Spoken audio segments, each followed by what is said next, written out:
What's up, everyone? Welcome into the Dear Miss Fantasy show with me, your host, Tara Roberts. This is the official mailbag show for Player Profiler.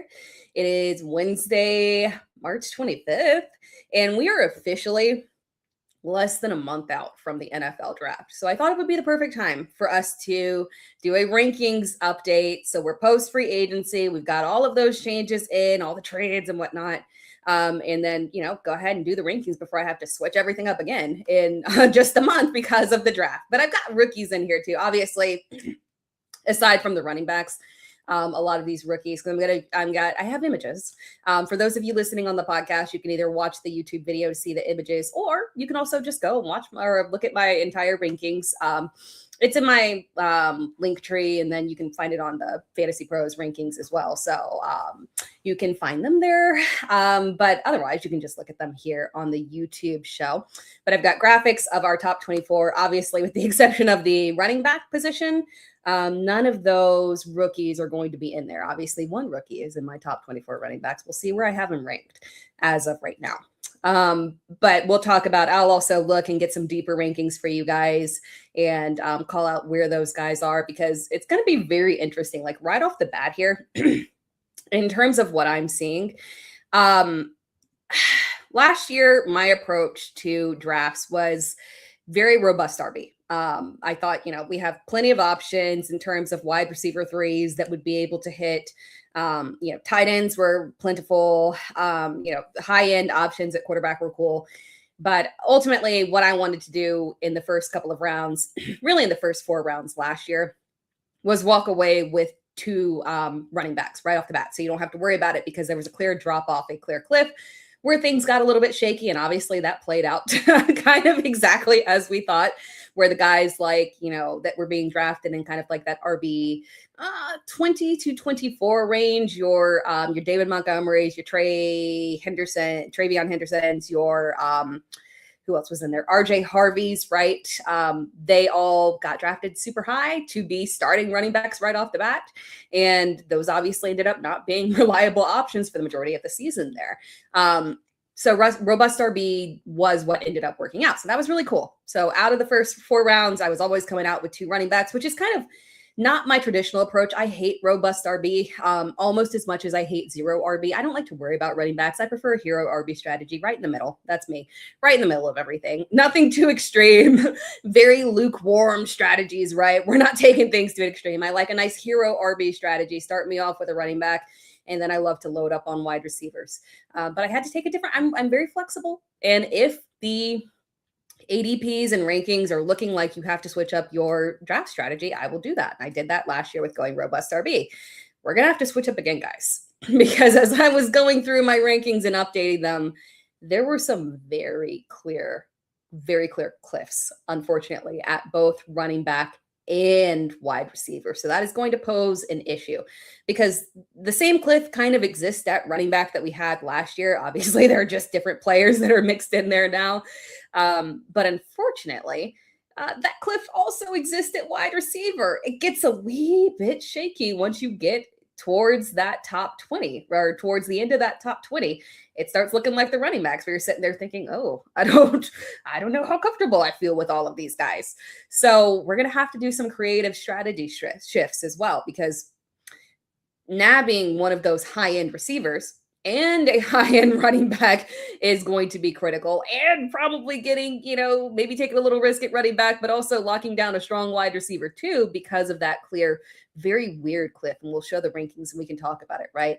But honestly, as we'll start off at quarterback here. As I look at quarterbacks and tight ends, unfortunately, we might have to push those and fade those top guys who I love, right? But we might have to push back a little further, because we have more depth at quarterback and more depth at tight end. Crazy, yes, but we have more depth at tight end. So maybe we push those back a little bit and focus on our premium positions of running backs and wide receivers and stack up on those. So let's talk it through and let's look at the quarterbacks, and then we'll kind of understand why we've got some good depth at quarterback this year. Jump into the comments here real quick. They're from Raft Has. What's up? Well, welcome everyone in the chat. If you got any questions or any comments or anything, all your opinions, drop them in the chat, of course. Raft Raf2Taz says hello, and also that you took Josh Allen #1 overall. Josh Allen's never a bad bet, right? Of all the quarterbacks that we got on the list, I mean, he'll always be the first overall. He's never a bad bet. Any decision to draft, Josh Allen is always a premium decision on that one.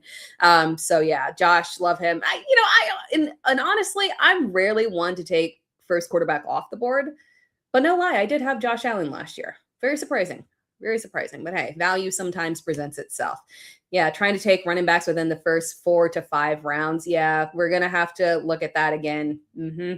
Same there, right there.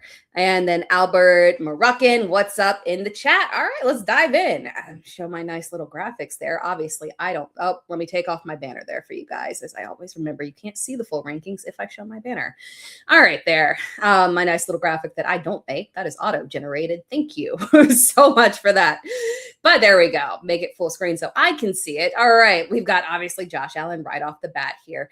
Number 2 and 3, it's not dramatic, right, in terms of differences between your top 5 and whatnot. Honestly, they're all fantastic, right?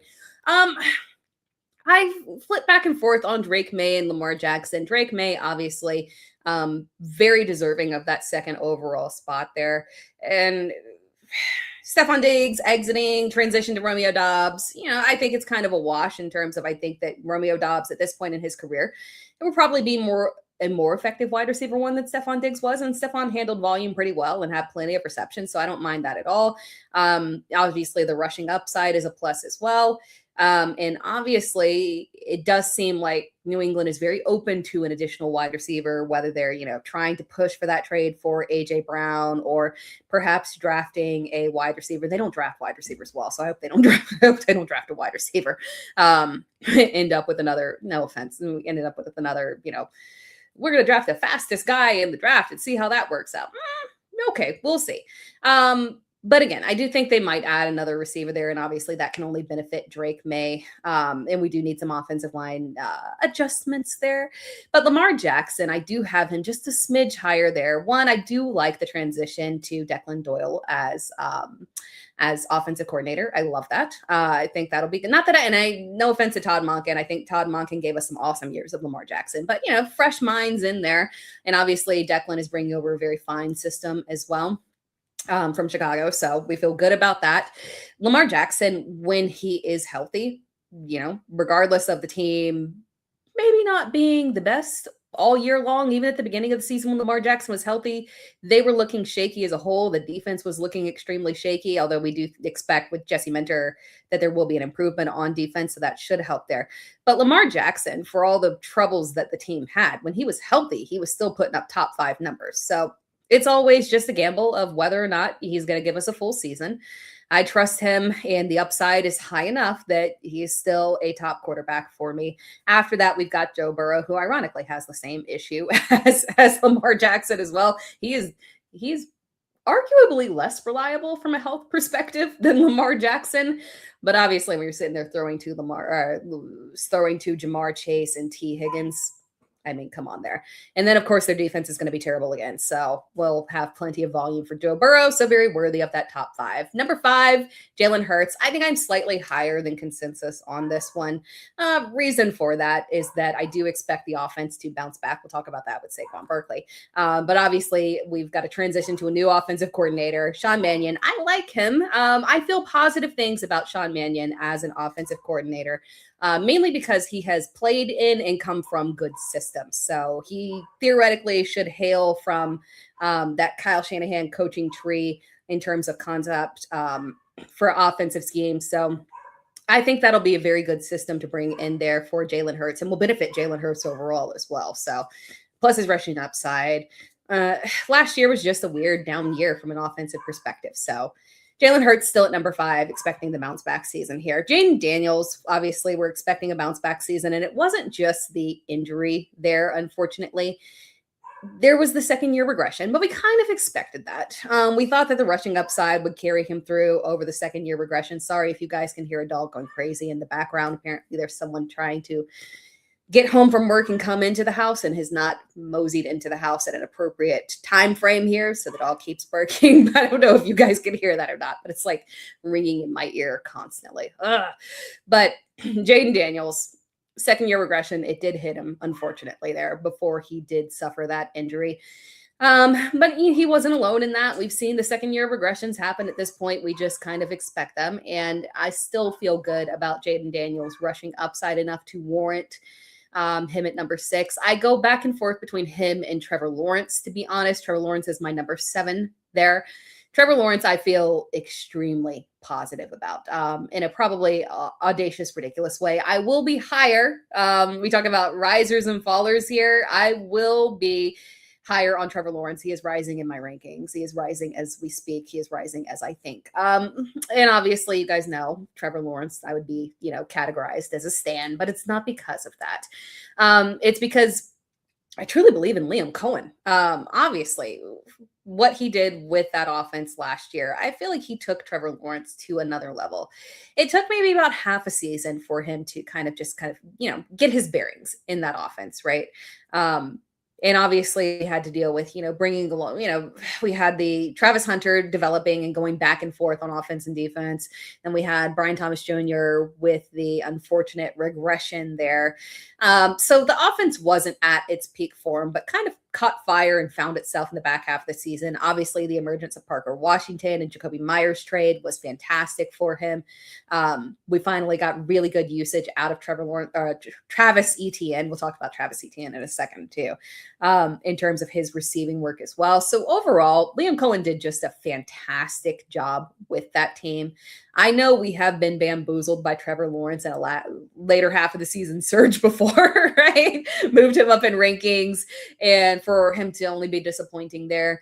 But the continuation of this offense here is what makes me feel very positive about it. So this is, belief in Trevor, but really more of a belief in Liam Cohen in general. Also, for all the weirdness that we're going to have from a fantasy perspective when it comes to the receiving core, and I don't like that we lost Travis Etienne, right? That'll be interesting. We'll talk about Bhayshul too. We can talk about Bhayshul too in a second. But we're looking at Trevor Lawrence and the pass catchers, right? We need another pass. We need to see if Bhayshul Tuten can actually be reliable as a receiving option, a high-end receiving option in this offense. Otherwise, they might add another option as a receiving back. But Trevor has a bevy of weapons. Unfortunately, when we look at wide receiver rankings, Travis Hunter will not be there.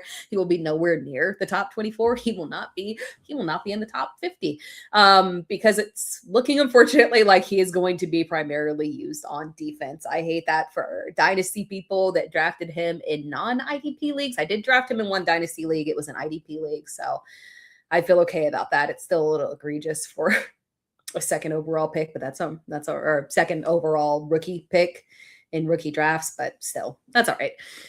But at the end of the day, we're looking at this receiving core of maybe Travis Hunter contributing every now and then, but primarily it's going to be Jacoby Myers, who got the extension, yay for him, Brian Thomas Jr., Parker Washington, and honestly, Jacoby Myers has been reliable. Parker Washington and the connection that we saw with Trevor Lawrence was fantastic last year. I will be very high on Parker Washington as one of the better value picks for us in drafts. But it'll be very interesting to see if Brian Thomas Jr. can bounce back. He did look like he kind of found himself at the end of the season. So hopefully we're not looking at a complete Elijah Moore type of disappearance there, but I trust that we should be okay here.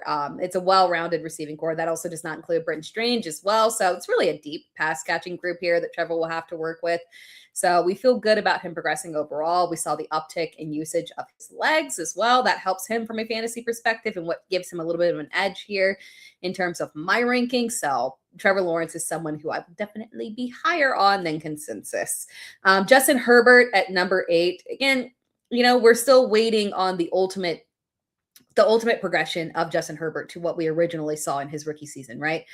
But finally, we've got this Mike McDaniel offense that we're going to have here. We're going to have more pass volume. We've got, we'll see. It's interesting. They can either go the route of sticking with Ladd McConkey, Quentin Johnston, and Trey Harris. Obviously, we don't know if at some point Keenan Allen will re-sign, or if they add another pass catcher via the draft is very possible as well. But he's got a very deep group as well, underrated group in my opinion. And then Aronde Gadsden, Amari Hampton is excellent as a pass catcher. They added Keaton Mitchell is a potential pass catcher as well, which is very interesting in a Mike McDaniel offense. So plenty of weapons here. We should see increased volume. Justin Herbert behind a healthy offensive line is a positive thing. Then with number 9, we've got Caleb Williams. I think I'm slightly lower than Caleb. Let me see if I've got it pulled up. Where is Caleb Williams in consensus rankings right now? No, okay. I thought I was a little bit lower. Caleb Williams is number 9 in consensus rankings and number 9 with me. If we get a healthy Patrick Mahomes, I could switch that up. But for right now, Caleb is up there. Again, plenty, exit of DJ Moore, benefits us from a fantasy perspective, does make a little dent in terms of, overall depth for Caleb Williams, but really they've got plenty of options there. Ultimately, it's a very balanced offense. So you do get those games where his upside is not, in order for him to win the game, he doesn't have to throw aggressive volume. That's the only issue. If he were a high volume thrower, like if I could say that I was going to get, a Joe Burrow level volume out of Caleb Williams plus his rushing upside, that would easily make Caleb Williams a top 5 pick for us. But unfortunately, our top 5 ranking here for us. But unfortunately here, it's not always aggressive volume as we saw last year. So no issue with him. It's just the fact that there will be volume inconsistencies because they like to be very balanced and can lean on the ground game as well. And no changes in the ground game, which is very interesting, very cool for us from a fantasy perspective. After that, Patrick Mahomes, obviously we saw the big uptake in usage on the ground from him last year. We would expect that might come down this year. So Patrick Mahomes, though, again, he's Patrick Mahomes. So you go with a QB1 for him, even coming off the injury. Although we did get an update that he seems to be on track, perhaps a little bit early here. So we're crossing our fingers that he'll be ready to start the season because that is very critical for our Rashee Rice. Very critical for his rankings, provided he legally stays on the field. After that, number 11, Dak Prescott. Dak, again, I love him. He is very worthy of being higher ranked. Especially if George Pickens is not traded. It looks like we could, because I haven't really heard any kind of drama or fodder or anything of any issues. If he's willing to play on the tag, I probably will bump Dak up a little bit there. The only issue is that obviously occasionally Dak will straight up disappear, right? And so that makes him a little bit more volatile than some of these other quarterbacks, like a Caleb Williams, who I know won't disappear, right? But in terms of volume, and overall touchdown upside, Dak is very worthy of being a QB1. Jackson Dart at number 12 for me. I am noticeably lower on Jackson Dart. I'll explain real quick for you guys. Jackson Dart is ranked 7th in consensus rankings right now. So with me at number 12, that's a pretty dramatic difference there. And it's no offense to him. I think he's very talented. The rushing upside is fantastic. He will be getting Malik Neighbors back. That is amazing. Logically and theoretically, right? We should have, it's very possible that Jackson Dart could be on that progression that we saw Drake May on, right? Because it's a very similar story, right? You have a, talented quarterback drafted to a bad team, no wide receiver 1 because Malik Neighbors got in. I'm going to just FYI, I'm going to butcher Malik Neighbors and Malik Willis all season. So just bear with me on that one. Malik Neighbors has got the injury very early in the season. So we literally didn't even get to see a full game of Jackson Dart and Malik Neighbors together. So very similar to Drake May, who just straight up didn't have a wide receiver 1 in his rookie season.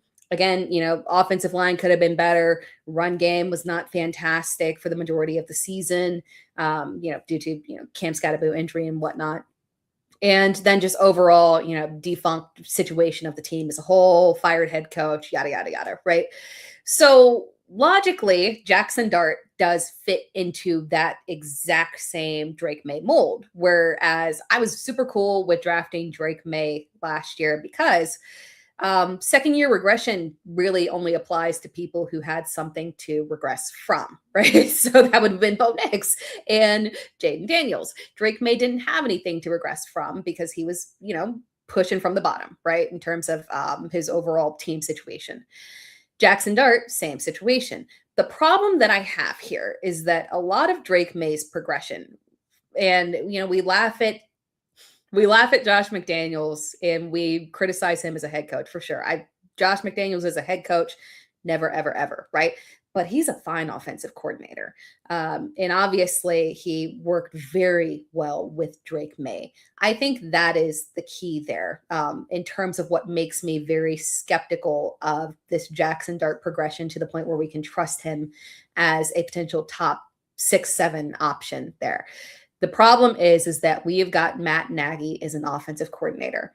And are we to really trust Matt Nagy as a guy that can be trusted to develop a young quarterback?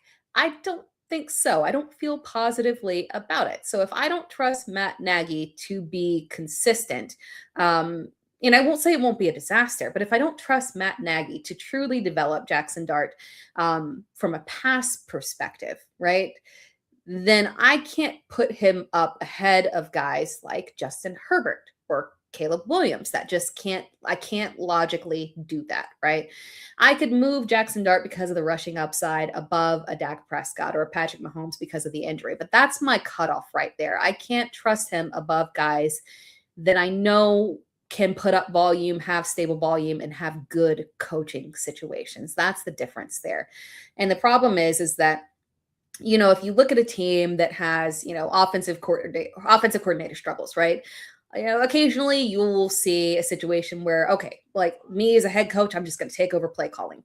Unfortunately, John Harbaugh can't do that. So we are stuck with Matt Nagy for the duration of the year. So that is my only apprehension here. I hope that I'm wrong because I've got a nice little dynasty share of Jackson Dart on my best contender. So I need him at peak level. But unfortunately, it's not my ideal situation. I think we'll still see volatility. So we'll see those spike games, and then the games without the rushing touchdown might look a little bit ugly because the pass volume, again, might not be to the level that we wanted. And again, that's hard to imagine with Malik Nabers, but we do have to remember that Nabers will be coming off of his injury. Nabers and Jackson Dart might not have that natural chemistry because, unfortunately, Jackson Dart was not preparing as the starter last year. And again, we did not get them preparing or to play a season together. So this is kind of new territory. And now he's rehabbing off of an injury. Jackson Dart's going to be spending a lot of time with, Isaiah Likely and Darnell Mooney. So, it'll be very interesting to see what that connection actually looks like when they get onto the field together. And then 13 through 24, we'll go through it really quick. Obviously, Brock Purdy, stable. Matt Stafford returning, stable. Bo Nix, that's just a good little spot for him. Obviously, he could, theoretically, in theory, we could bump him up a little bit because he has the dumbest amount of pass catchers right now. Like your wide receiver 2 and wide receiver 1 are Cortland Sutton and, Jalen Waddle. That's a solid crew right there. And then you have, for the depth, I really like there. I like Troy Franklin. I like Pat Bryant. I even like Marvin Mims a little bit, right? So he's got plenty of options there. And obviously, RJ Harvey is a fine pass catcher as well. So there's going to be volume. It's just what kind of bounce back do we have in terms of Bo Nix overall and putting up those elite fantasy numbers for us. Then Jordan Love, same situation. We saw regression last year. Jared Goff, just a good spot for him. Although I will say I'm very excited to see Jared Goff with Drew Petzing. Theoretically, Jared Goff and Jacoby Brissett, kind of similar play style, right? And we've seen in terms of the weapons that they have there with Amon-Ra and Sam Laporta. I think this could be a very interesting year for Sam Laporta. Drew Petzing coming over from having Trey McBride. You can just transition that naturally over to Sam Laporta.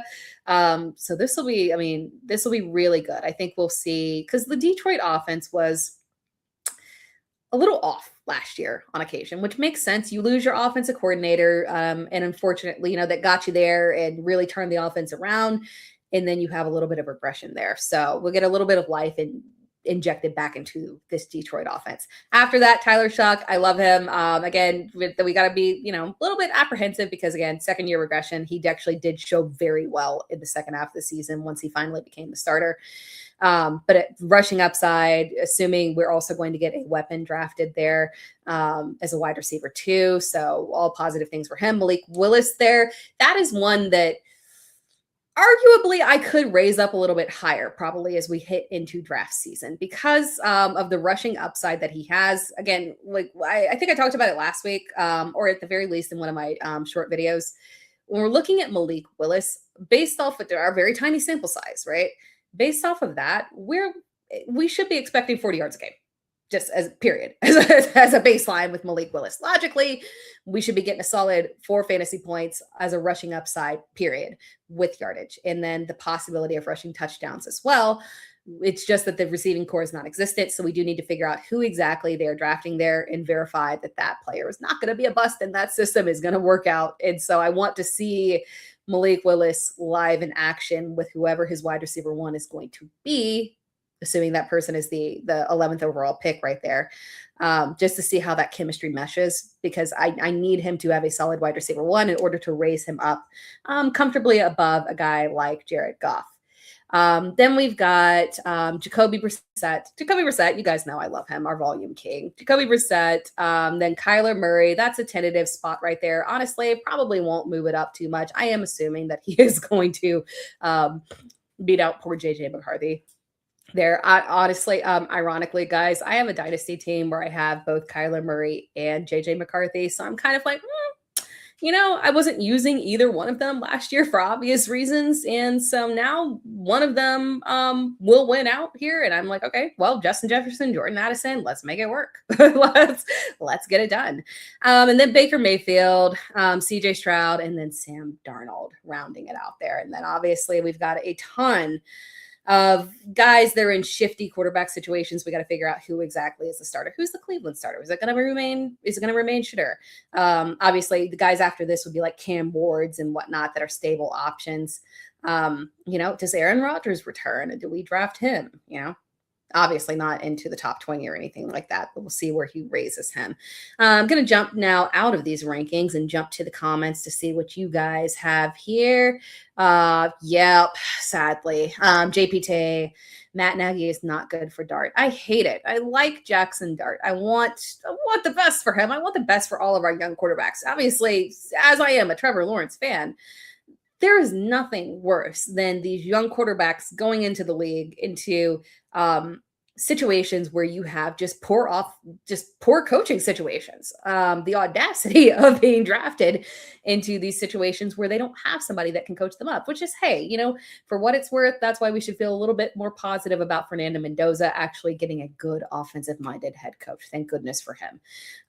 Rarely happens as the first overall pick, right? You end up like your Caleb Williams sitting there with your bad coach, obviously, and trying to figure out, is there anything that can be done until we get a new coach in? So I'm worried about this whole Matt Nagy situation so much.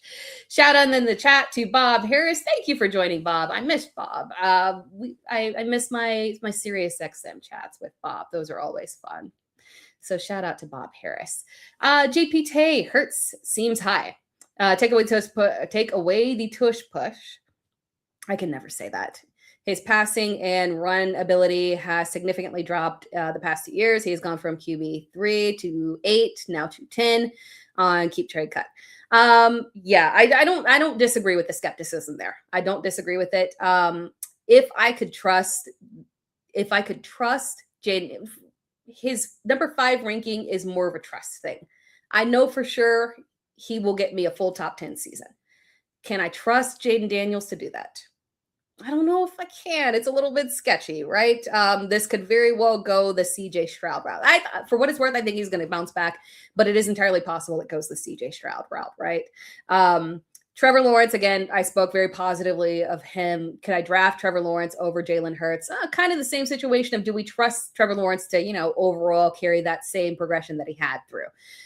Justin Herbert, arguably over Jalen Hurts. I could get behind that just because of, again, sheer volume there. And then Caleb Williams, obviously. So Jalen Hurts ranking at number 5 is more of he's the only one that I know for sure of that like grouping of guys after him outside of a healthy Patrick Mahomes, obviously, guys that I know for sure I can trust to get me as a top 10 option. So that's one that I've gone back and forth on. I don't love it. I would probably skip over him. And again, as we're looking at this list, back to draft strategy, right? As we're looking through this list, you guys can see why I might err on the side of we need to grab our running backs and our wide receivers early. We got to double up early in the first 4 rounds. 2 running backs, 2 wide receivers, however you shake it out, that's fine.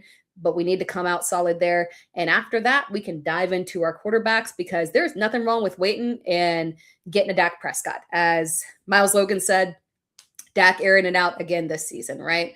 So do I want to solidify those running backs and wide receivers and then say, okay, I feel super good about taking my chances with a Caleb Williams, a Dak Prescott, a Brock Purdy, right? A healthy Brock Purdy is always a fine, stable option. You got a Matt Stafford. Like there's guys. Or you can say, I'll wait even further and I will, let's say I draft the stability of a Bo Nix and the upside of a Malik Willis and I platoon. So there's different directions we can go at quarterback and bypass some of these higher end guys.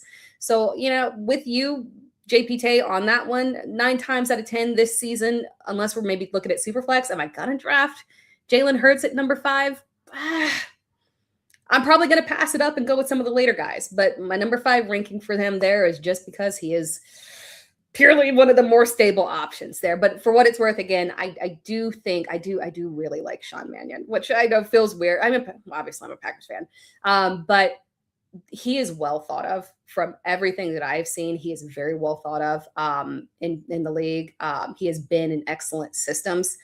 And so everything that he has been in terms of systems has been nothing but those successful ones. So, the Kevin O'Connell systems, the Matt LaFleur systems, which, then from Sean McVay and whatnot, or Kyle Shanahan and whatnot, played for Sean McVay. So he has good concepts. And I know some people are worried about what we saw last year with Green Bay, and that was not really any of a coaching issue as much as it was, again, weird injuries that they were dealing with, right? Not having Jaden Reed, dealing with Jordan Love having an injury, Josh Jacobs having an injury. We'll talk about as we go through wide receivers or as we go through running backs. But overall, like him as a head coach, and I am excited to see what he can bring to the Philadelphia Eagles. It'll be better than last year because I don't think you can get quite worse than that, can you?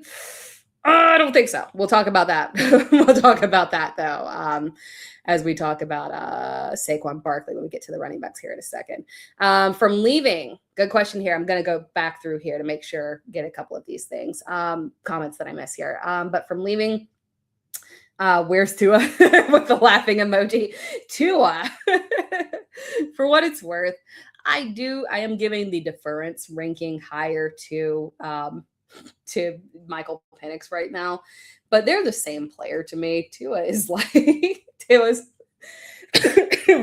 quarterback 34 for me. That's so sad.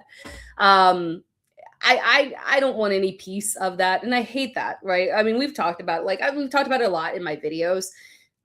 When it comes to Atlanta, I am literally only trusting Bijan and Kyle Pitts, as crazy as that is. But Kevin Stefanski, very proven and aggressive usage to his tight ends.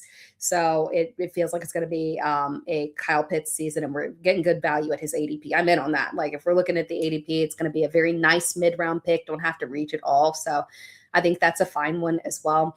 But yeah, that's it. And poor Drake London is probably going to get squashed by Kevin Stefanski and his love for what I think he will develop a true love and crush and deep romance with Kyle Pitts there. Let's see here. From leaving, Hurts, no. Brown doesn't seem to want to run as much. Like Caleb Williams and Lawrence a little better. And I wouldn't be mad at you for that, for passing over Jalen Hurts and just over Jalen Hurts for Caleb and Trevor Lawrence. Now, I am ranking him as though AJ Brown is not leaving. If he were to leave, yeah, that's going to come down.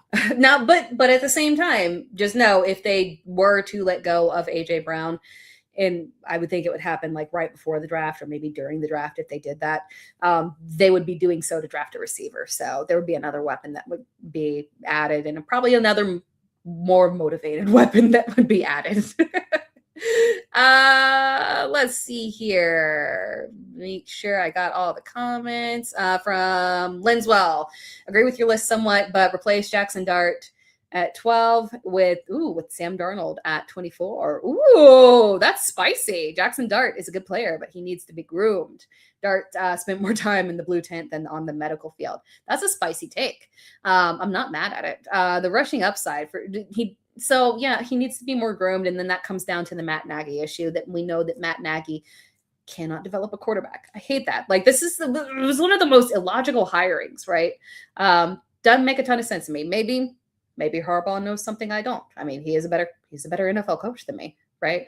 But from what I've seen, I just don't think that Nagy is going to be the right one to develop. So that's a spicy take, but it is very sound in logic. From JPT, Knicks has 2 back-to-back top 10 fantasy seasons. With Waddle now, I think he's on for a third. I have both Hurts and Knicks. I'm hopeful for both guys. Yeah, that's a good and that's a good combination there because both are very stable options, and hopefully we can get that bounce back from Knicks. You guys know I loved Bo Nix I really much so loved Bo Nix last season, in draft season, and particularly Cortland Sutton. So 2025 is a big letdown for me with Cortland Sutton, but the addition of Waddle is only going to help there for Bo Nix. It'll make it just a nasty receiving core for us. I don't want any piece of that. We'll look at rankings in a second, but for wide receivers. But yeah, we'll see. We'll see if any of them are in my top 24. Let's go to running backs here. Running backs. Running backs are always fun. Obviously, Bijan, Jahmyr Gibbs, Christian McCaffrey, Jonathan Taylor, Devon Etienne at number 5. I know there's a lot of skepticism from some people around Devon Etienne, and I totally get that. But I will say this really quick. I'm not moving him back because of Malik Willis. The rushing upside there for him, I know that would be a little bit, worrisome in terms of saying, okay, well, I mean, he's going to steal goal line opportunities. Well, HN wasn't really checking in at the goal line anyway. So it was not the rushing touchdowns. In fact, I do not have those stats up. I might have pulled them up on the last. We might have talked about this on the last show. Red zone touches were not his bread and butter. I think I might have talked about this in a video. I can't remember. But red zone touches were not his bread and butter. So we don't have to worry about that. Anything that Malik Willis is going to do has very little impact on HN. What I do like about Malik Willis's impact on HN is having a running quarterback there that is mobile to the level of Malik Willis is going to open things up for Devon Etienne. It should limit the ability for them to stack the box. They're going to have to defensively spy and pay attention on Malik Willis. And what I'm really interested in is if we get Malik Willis in play action and we get a lot of pass volume to Devon Etienne as well. So it should open things up for him, despite the fact. And again, we're going to have a receiver added. So don't worry, guys. I would bet pretty hefty amount of money that we will get a pass catcher drafted at 11 for the Dolphins there. At that point, they will have their pick of at least 2 of the top 3 receiving prospects there. And then again, they could also go with Kenya Sadiq as well if they want to go that direction and lead with tight end. But he'll have a new pass catcher, probably a couple. They're not rolling with that receiving core as is. So it'll be fresh, it'll be young, it'll be a little rebuild here. But more importantly, again, the rushing upside is going to make sure that things are wide open there for Devon Etienne. And he has 0 problem with check down. So we'll be good here. After that, Saquon Barkley. I am in on the Saquon Barkley bounce back season. I am higher than consensus on him. This is where I get a little bit different because everybody, my top 5 are the same as, let's see. My top 5, let me click on the right page here. My top 5 at running back are almost the same as consensus. Consensus is Bijan, Gibbs, McCaffrey, Taylor, James Cook. I will talk about that in a second. And then Devon Etienne. Where I get different is I'm a little bit higher on Saquon Barkley and obviously a little bit lower on James Cook. My reasoning for being higher on Saquon Barkley is that I try not to live and die by regression because Like some of that is not always 100%, right? But when it comes to running backs, even the most talented running backs coming off of stupid workload seasons, they often underperform. So we had a Saquon Barkley in 2024 with well over 300 carries in C. I think it was over three. I think it was 345, over 340 carries in the regular season. Then ton of carries in the run for the Super Bowl. So it was just one of the dumbest amount of workloads we'd ever seen, right? He had over 2,000 yards on the ground. Logically, he was going to regress. You physically cannot repeat. The odds are that you just don't straight up repeat that. So what we saw is a very aggressive dip in his overall effectiveness and overall usage as well. So when I was looking at the stats here, we're talking about a guy, 345, who had 345 carries in 2024, plus 33 receptions, plus his postseason work, right? 15 touchdowns, over 2,000 yards. 2025, only 280 carries, and obviously just a little over 1,100 yards and 9 touchdowns, and a little bit of an uptick in receiving work, but not much. 37 receptions there, but really that 280 carries plus going out in the first round helps as well. We got Saquon coming off of a much lighter workload. This is very reasonable for him. I would expect a bounce back here. And again, expecting a bounce back because the system just straight up did not work last year. And so we're liking the coaching changes here in the bounce back for Saquon to be Saquon Barkley again. He's Saquon, guys. It was just, I very much so am a believer that if you get a running back pushing over 330 carries, odds are that he's going to be hurt in the next season and just going to be ineffective, unfortunately. So we like him for the bounce back here. Ashton Jeanty at number 7 there. Obviously, we will go through some growing pains here with this Vegas offense. I don't expect things to turn around immediately. They're even saying that they don't know that they'll start Fernando Mendoza right off the bat. I just, I think that's talk, but whatever. But at the end of the day, what we will see in terms of a far better offensive scheme here, far better, superior in like 1,000 times better, that will be able to utilize Ashton Jeanty in a better way, get him working on the outside there. And then also the receptions. He was fine on receptions last year, but we'll have some more effective utilization here. So I feel very good about Ashton Jeanty and the pure volume that we'll get. And more importantly, more so than anything, they're rebuilding that offensive line. And that's the key there. So we got a better system, better quarterback, cross our fingers, and better offensive line.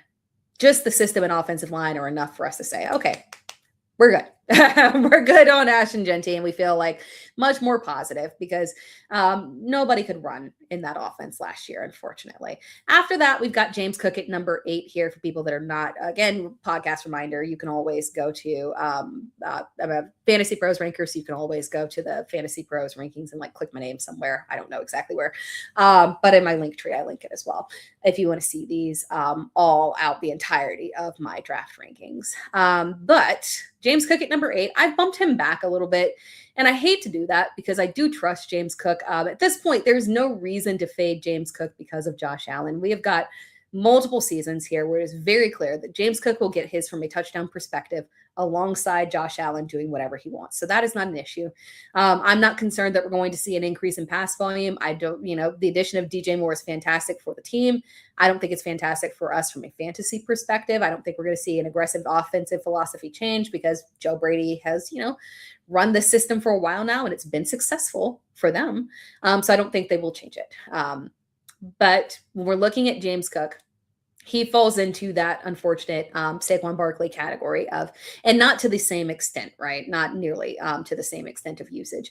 But this was the highest usage, unfortunately, of James Cook's entire career, which is pretty significant, again, for a smaller back. Like when you look at a Derrick Henry, you can say, okay, well, regression really doesn't hit him because he's just a massive human. But James Cook is a smaller back. We're talking about him finally, for the first time in his career, getting over 300 carries. And, obviously rookie season, whatever, right? But 2023 had 237 carries over 1,000 yards. 2024, 207 carries. Very efficient season in 2024. Very efficient season. Just over 1,000 yards, 18 touchdowns. God, that was a fantastic season. 2025, you're jumping from 207 attempts to 309 attempts.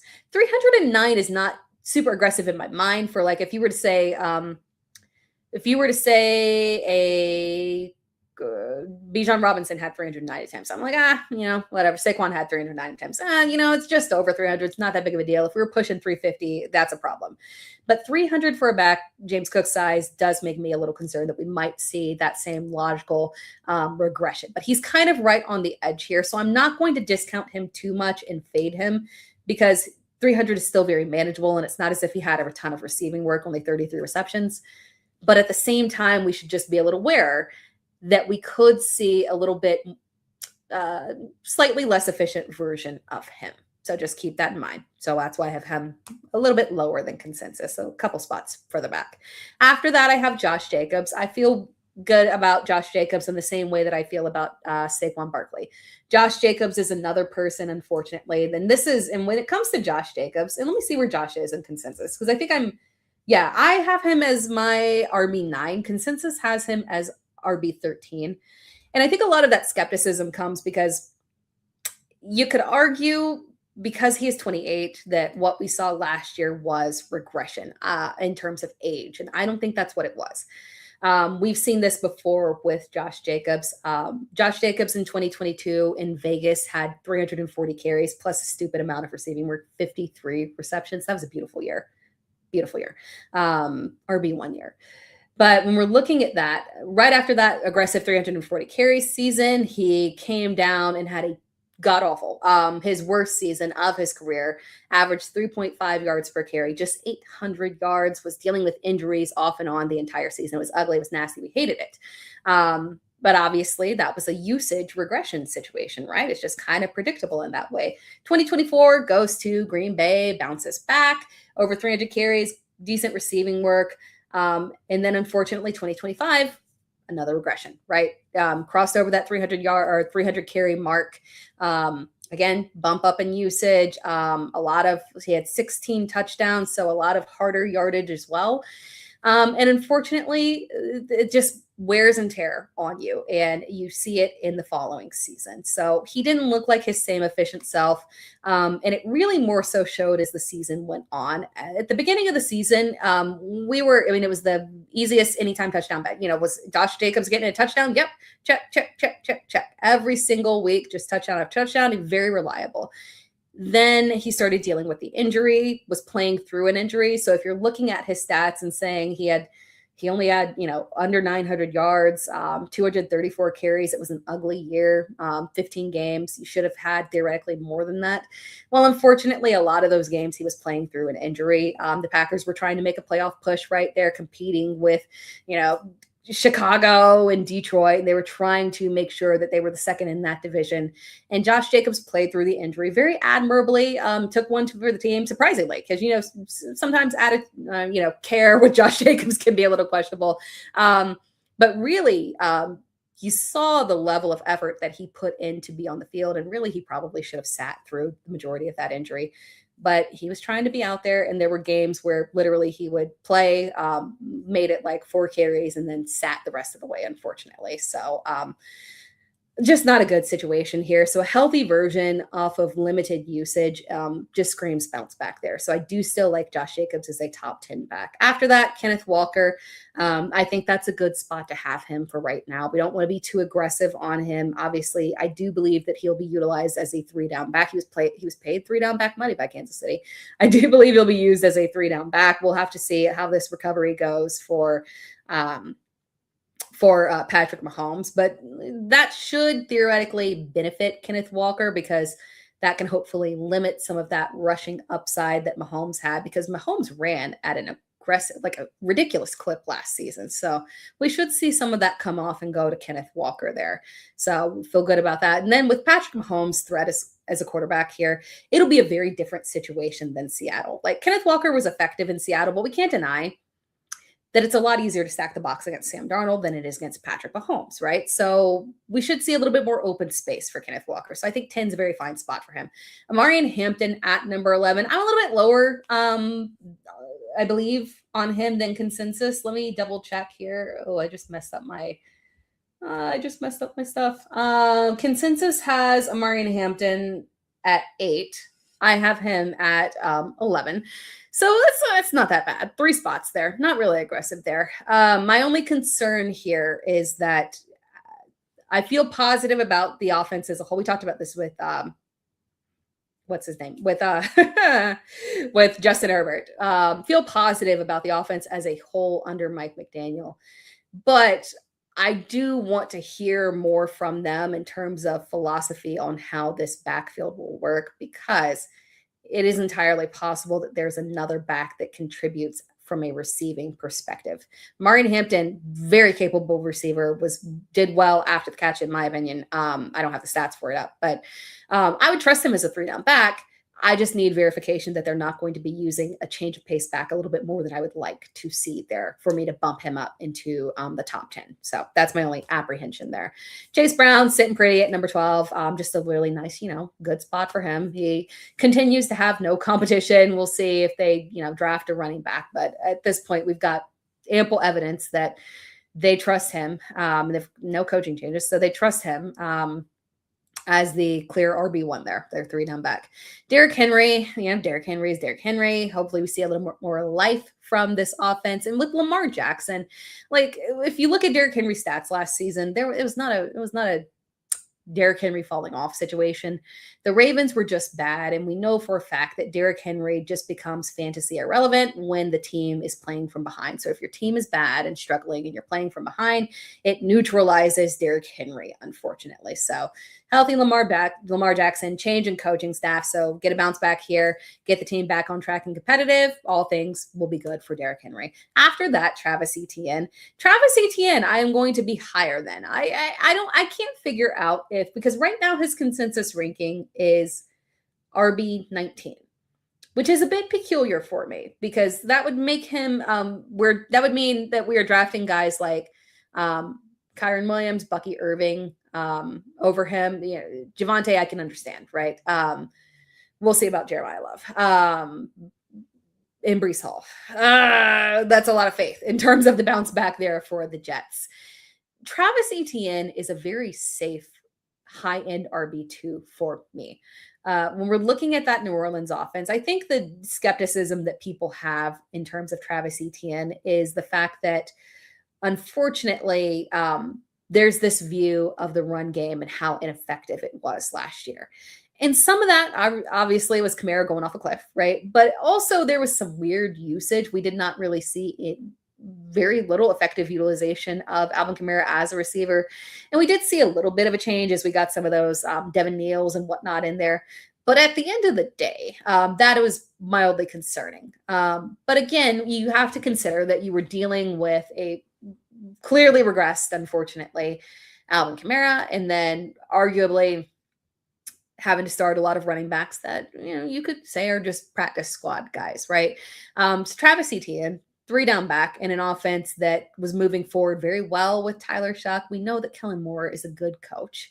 Saw the team moving in a positive direction there. Travis Etienne can really, what I loved about the progression of Travis Etienne last year is, and it might go overlooked because the receptions weren't extremely high, but the clutch nature of his receptions is what really keyed in for me. We finally saw, and obviously change in location and coaching, right? But from capability perspective, we finally saw the Travis Etienne version that I saw in college, right? A guy that can truly be a dynamic pass catcher and a clutch pass catcher at that. When they needed a big play, these were not dump off checkdowns. And that's why it kind of goes overlooked from a stats perspective, is that we didn't have a whole bunch of checkdowns to Etienne. He was utilized. He was out there. Deep routes, right? He was utilized as a strong receiving option in clutch situations and pulled through. So that capability shining there on a team that does need additional pass catchers to go along with Chris Olave, I feel very good about. So Etienne is a very stable option for me as an RB2. So I will be a little bit higher on him, because once we start getting down here, again, Jeremiah Love will be kind of landing spot dependent. He's higher in consensus right now. I'm not going to move him up higher in consensus until I actually see what the landing spot is. We'll see. Obviously, looking like Tennessee, which is not a terrible situation. I would still very much so trust him as a top 15 back, but would just not overcommit on that one. And then, maybe the New York Giants if they make it past that. But after that, Javonte Williams is trustworthy. But after that is where I really get into this area of guys that I can't trust over Travis Etienne because I know the team situation and I know his volume situation. Breece Hall, unfortunately, has all the talent in the world. We've got a quarterback issue, right? Geno, maybe he's coming home and going to get into a better situation. Obviously, when we look at Vegas, for sure we know that it was a bad coaching situation for sure. But we've also seen Geno struggle over the past couple of years. So it more than likely is tilting towards more so the downturn of his career, right? So we've got, again, a bad situation, unfortunately. The defense is a total rebuild. They sold off their top end prospects. So this is a rebuilding situation, a running back in a rebuilding situation with a questionable quarterback. It makes me a little bit nervous because there's a lot of rebuilding to do. Kyren Williams, who I love, I've always stood for Kyren Williams. My problem is that I do think that is officially a very clear split backfield. And what we saw in the playoffs kind of really solidified that for me. Blake Corum is a constant presence in there. I don't know that this is going to change. And I will not be drafting what Kyren's ADP, it's ranking is RB 17 in consensus. So it's pretty normal. But I cannot really trust targeting a running back that I know is going to be splitting carries on a regular basis, even if I know that he's going to be getting constant touchdowns in that offense, right?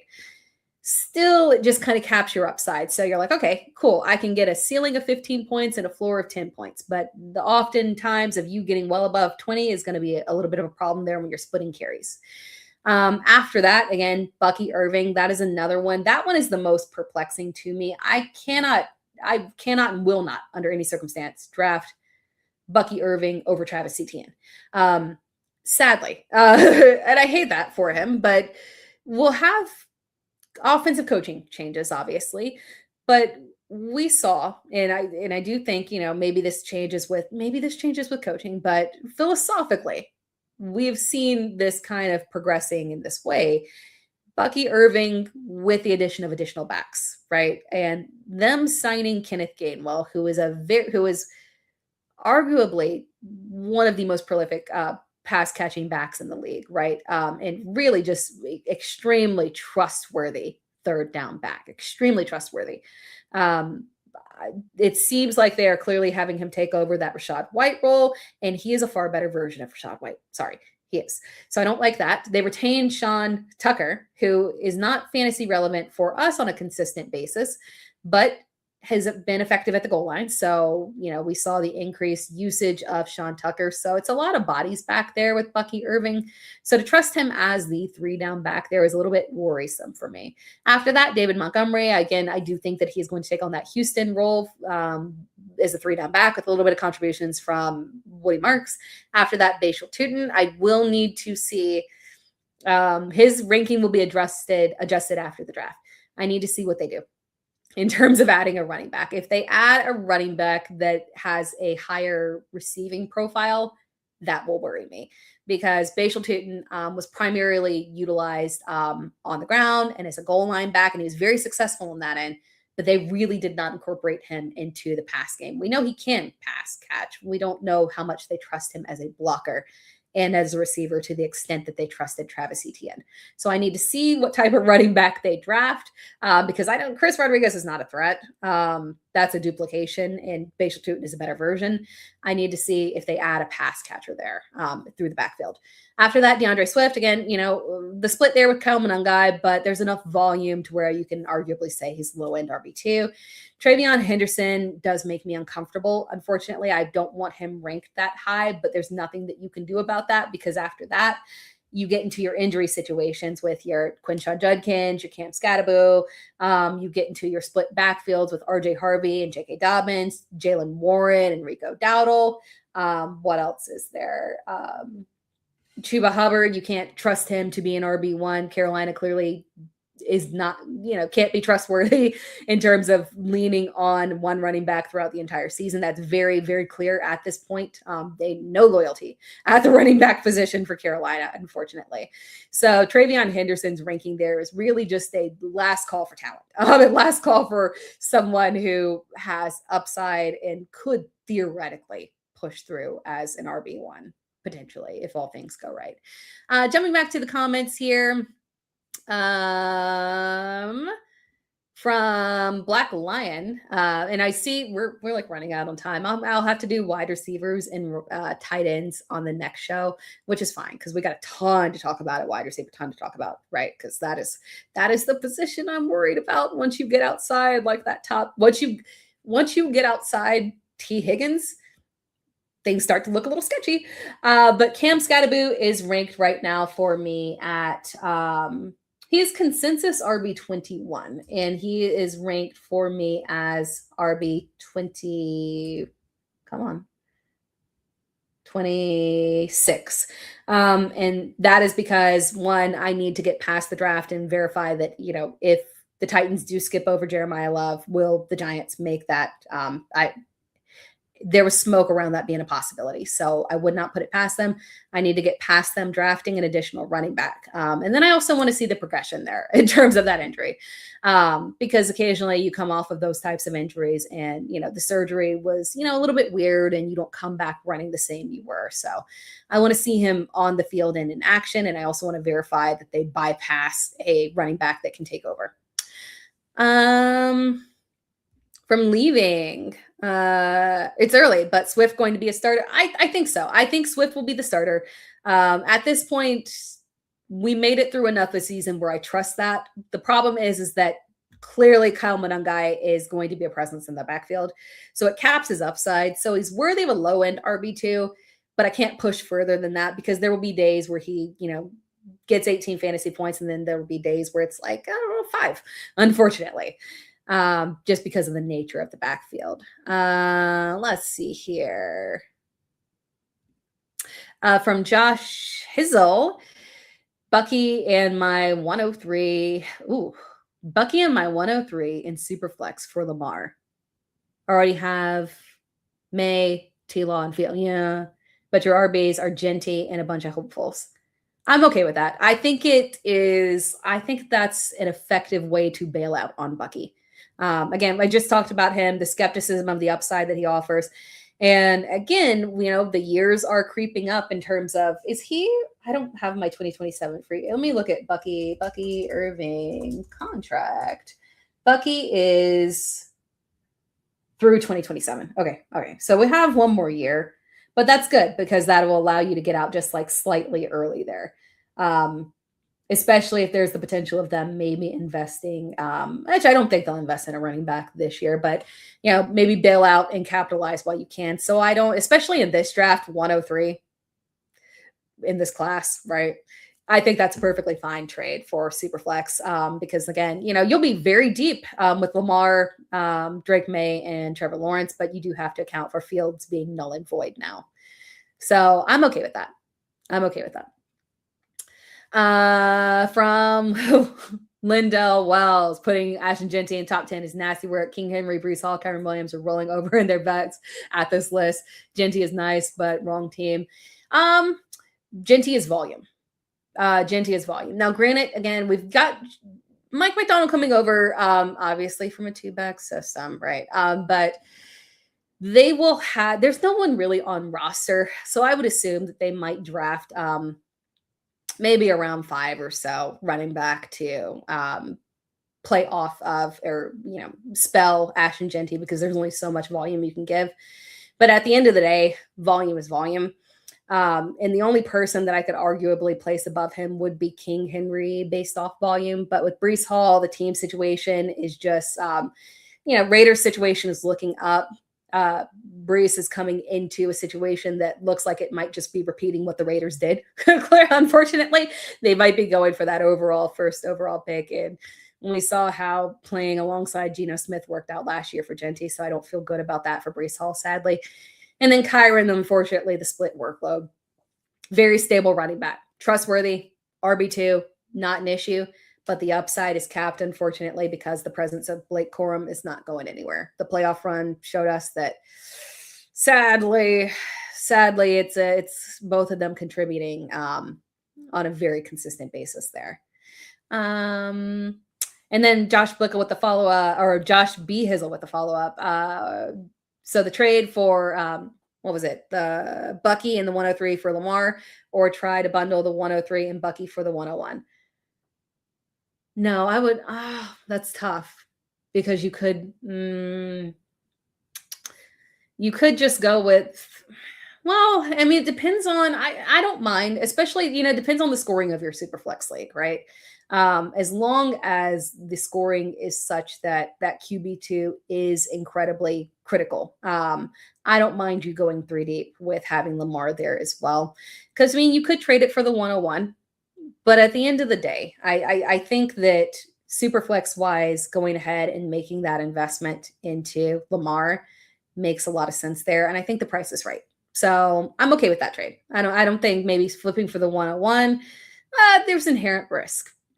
So I think I prefer the Josh Jacobs side. Not Josh, Lamar Jackson side of that one. But the 101 is reasonable too.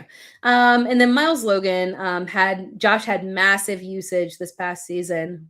Woo, Marshawn Lloyd, be ready this season. Josh had massive touchdowns, which was awesome, but he only had 230 something carries. So his workload was down a lot to where it had been. That was pretty low. But I will say this. I would anticipate the Packers draft a running back round 4 or later. Marshawn Lloyd sadly has not shown the reliability to stay on the field. I doubt that they trust, and they do have Chris Brooks still on roster, I believe. But with Emmanuel Wilson gone, my gut tells me, especially if anyone's holding on to those Marshawn Lloyd dynasty shares and maybe thinking, that something can come of them, especially with, thinking, okay, well, Josh is 28 now. Last season felt like a little bit of a bust. Maybe it's Marshawn Lloyd's season. I would capitalize on any thought process on that and trade it away. I would have really, really assumed that they will draft a running back that could be the replacement backup running back there. So I'd just be a wee bit cautious on that one, just because Marshawn Lloyd, talented in theory, hey, we know he's talented, but we have zero evidence he can stay on the field. I hate to see that with players, but unfortunately, I think he just has one of those bodies, unfortunately, that is not holding up the way that we would like it to. For an injury as a running back, for your hamstring to be taking you out like that, it's a wee bit of a concern there, just overall back-to-back injuries like that. But yeah, Josh's usage was really low. So I think he'll bounce back to having that overall 300 plus carries. That's ideally where I think they would like to see him. But that wraps things up, guys. I appreciate you all tuning in. It's been a little over an hour, so we should probably wrap it up here. I got to get these kids off to bed. But we have wide receivers that we did not get to go through, and tight ends. And tight ends are actually insanely interesting this season. We're going to dive deep into that one. So we got to talk about wide receivers because, again, wide receivers are a big concern for us this season. As you see by the running backs, there's a clear drop off right there where we're wanting to make sure that we're coming out with 2 running backs in the first 4 or 5 rounds. But wide receivers are kind of more of a pressing concern this season because things start to get very shaky once you get past T. Higgins and we start to get into this kind of muddied, just FYI, and why tune in next week to, for us to talk about this. We start to get into this muddied area in terms of low end wide receiver twos, where we start looking at, okay, are we trusting Terry McLaurin for a bounce back? What about Devontae Smith? Are we saying okay, well, maybe AJ Brown gets traded. What if AJ Brown doesn't get traded? What if Jalen Hurts doesn't bounce back? What if this pass volume is inconsistent? What if they lean back on Saquon Barkley again, coming off of the lower usage season and more fresh legs? They get back to this run game, and Devontae Smith suffered. When we've got guys like Jalen Waddle sitting there splitting with Cortland Sutton, Mike Evans, can we trust him to make it through an entire season? Christian Watson, can he really step up and assert himself now that Romeo Doubs is gone and be the clear wide receiver 1? Does Green Bay finally commit to a wide receiver 1? Or do we see Jaden Reed have a bounce back? Is Matthew Golden going to press forward. So you get into this Emeka Ibuka, you get into this really weird area with low end RB2s and high end, or low end wide receiver 2s and high end wide receiver 3s. So next week, I'm going to break all of that down for you because we love our guys at the top, but things start to get very sketchy very quickly. And then again, very excited to talk about tight ends because there are so many options for us this season. And that does not even include the potential of our incoming rookies that I am so excited about. But that wraps things up. I appreciate you all tuning in. As always, if you could subscribe to the podcast, the Dear Miss Fantasy podcast, available on all platforms, that would be fantastic. I would appreciate the support. It is through Player Profiler. And then also, if you can make sure to, give me a follow on my YouTube channel. I will be back live again with you live every Wednesday at 8 p.m. EST. Yes, I'm on Central Time, so I always got to think that through.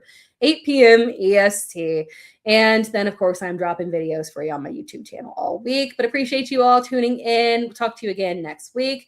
Enjoy March Madness, Sweet 16. I'm excited for that one. Got some betting videos coming out tomorrow. Follow my Twitter if you want to see any of that. But enjoy March Madness. We're closing in on the draft. I will talk to you all next week. Have a fantastic weekend, guys.